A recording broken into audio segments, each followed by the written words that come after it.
Overseas now, and Dr. Anthony Fauci has admitted there were no clinical trials to back up the recommended 6 feet distancing guidelines during the COVID-19 pandemic. The former head of the National Institute of Allergy and Infectious Diseases has fronted Congress for the first time since he retired from public office, where he was grilled on the origins of COVID-19. The man who became the face of America's coronavirus response has become one of the country's most divisive figures. For the first time since he left his job as the head of the National Institute of Allergy and Infectious Diseases, Dr. Anthony Fauci fronted Congress for a grilling. The accusation being circulated that I influenced these scientists to change their minds by bribing them with millions of dollars in grant money is absolutely false and simply preposterous. The hearing became heated at points. Do the American people deserve to be abused like that, Mr. Fauci? Because you're not doctor, you're Mr. Fauci in my few minutes.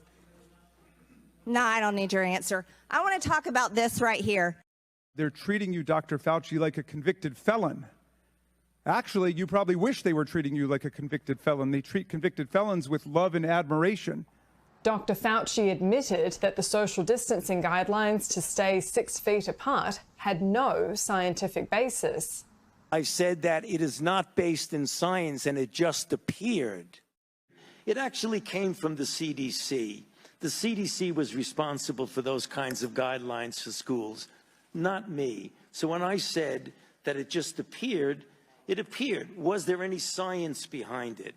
What I meant by no science behind it is that there wasn't a controlled trial that said compare 6 foot with 3 feet with 10 feet. So there wasn't that scientific evaluation of it. And hit back at any suggestions he was involved in any cover-up to try to discredit the lab leak theory.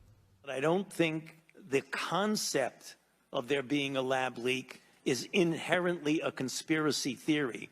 What is conspiracy is the kind of distortions of that particular subject, like it was a lab leak and I was parachuted into the CIA like Jason Bourne and told the CIA that they should really not be talking about a lab leak. Thank you. I had no input into the content of the published paper. The second issue is a false accusation that I tried to cover up the possibility that the virus originated from a lab. In fact, the truth is exactly the opposite. While the hearing went over many aspects of how America handled the COVID-19 pandemic, the focus from many lawmakers was ensuring that the country is better prepared if another pandemic were to happen.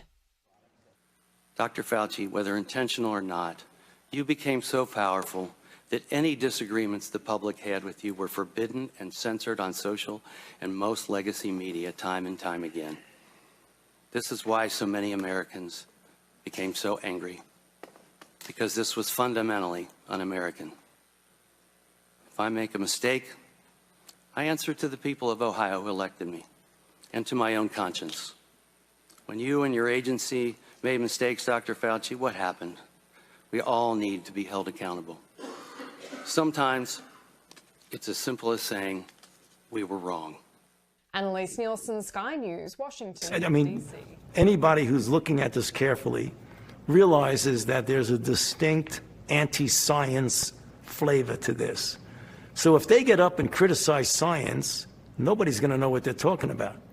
But if they get up and really aim their bullets at Tony Fauci, well, people could recognize there's a person there, so it's easy to criticize. But they're really criticizing science, because I represent science. Dr. Anthony Fauci now admitting social distancing wasn't based on science.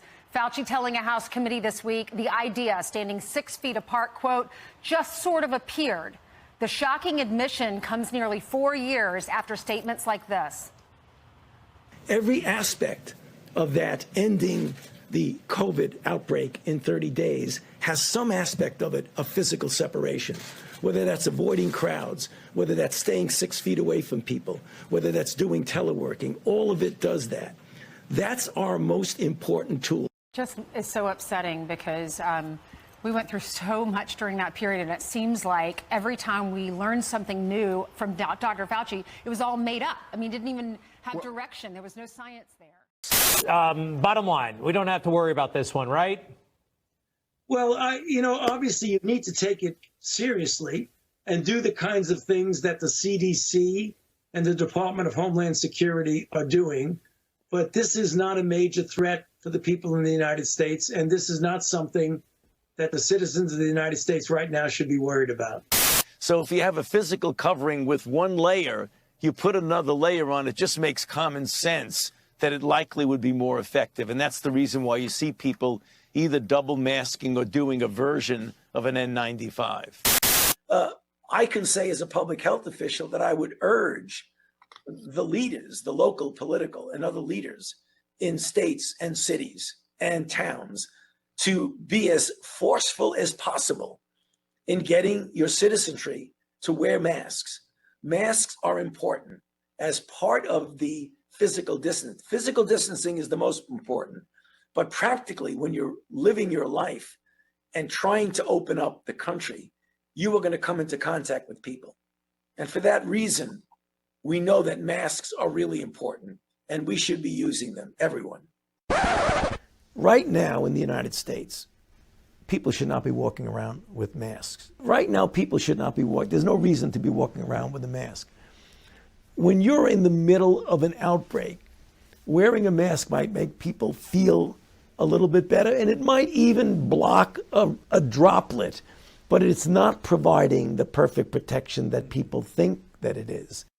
It might, if you really want perfect protection of your mucosal surfaces, just for your audience, Jen, as you very well know, you have mucosa in the nose, mucosa in the mouth, but you also have mucosa in the eye.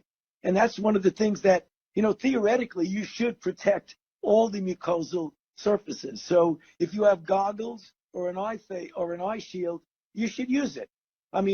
It's not universally recommended, but if you really want to be complete, you should probably use it if you can. It's just that it's so easy for people to just make a cloth mask. That even if you are vaccinated, it is recommended that you follow the public health recommendations of wearing a mask, staying distant, avoiding congregate settings and crowds, and washing your hands often. Oh, of course. Social distance. But here he is at a baseball game. No social distance. Mask down. Why wasn't he called out on it? The mainstream media gave Trump a hard time, but Fauci, he always got a pass. This is all a made-up lie to fool the dumb masses. When are you gonna get it? And he can't even throw a baseball worth of shit either. What the hell is that?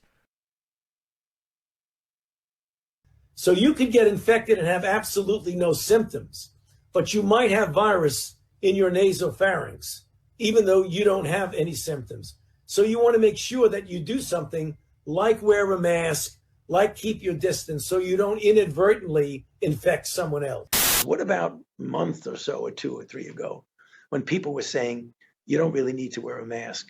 Well, the reason for that is that we were concerned, the public health community, and many people were saying this, were concerned that it was at a time when personal protective equipment, including the N95 masks and the surgical masks, were in very short supply. And we wanted to make sure that the people, namely the healthcare workers, who were brave enough to put themselves in harm's way to take care of people who were infected with the coronavirus and the danger of them getting infected, we did not want them to be without the equipment that they needed. So there was not enthusiasm about going out and everybody buying a mask or getting a mask. We were afraid that that would deter away from the people who really needed it. I have so many questions to ask you, as you can imagine. But first off, it's been 24 hours since you got the Moderna vaccine. How are you feeling? Any side effects? Is your arm sore? Well, I actually feel quite good. I do have a little bit of a sore arm. After the vaccination, it was about maybe 6 to 8 hours. I felt absolutely nothing. And then towards the late afternoon, I started to get soreness in the arm. This is very typical of vaccinations. The same thing happened with other non-COVID vaccines that I've had over the years. I felt a little bit achy, but nothing to be bothering or distracting me. Went to bed last night, had a good night's sleep. Woke up this morning. The only thing I have is just a little bit of a soreness in the arm. Otherwise, I'm doing really well.